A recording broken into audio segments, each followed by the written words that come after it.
কার্যক্রম নিষিদ্ধ হওয়া আওয়ামী লীগের সাথে সংশ্লিষ্ট সরকারি আমলা কর্মচারীদের তালিকা প্রকাশ করেছে ফ্যাসিবাদ বিরোধী আন্দোলন।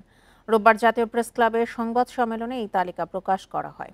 সরকারের বিভিন্ন মন্ত্রণালয় ছাড়াও বিশ্ববিদ্যালয় মঞ্জুরি commission, Bangladesh development bank, Bangladesh house building finance corporation, গণপূর্ত অধিদপ্তর সহ বিভিন্ন বিভাগ ও দপ্তরে থাকা প্রায় ৩০০ কর্মকর্তার তালিকা প্রকাশ করে ফ্যাসিবাদ বিরোধী আন্দোলন নামের সংগঠনটি। একই সাথে সচিবালয় সহ মোট ৯টি সরকারি সংস্থায় যারা আওয়ামী লীগের সাথে সংশ্লিষ্ট তাদের তালিকা প্রকাশের জন্য সরকারের কাছে দাবি জানায় তারা। দাবি আদায়ে প্রয়োজনে রাজপথে নামার ঘোষণাও দেওয়া হয় সংবাদ সম্মেলনে। যদি কেউ এরকম ফ্যাসিস্ট ক্রাইম করতে চায় তাদের বিপক্ষে আমরা সবসময় সোচ্চার থাকব। সেক্ষেত্রে এনসিপি হতে পারে, সেক্ষেত্রে বিএনপি হতে পারে, অথবা জামায়াত হতে পারে।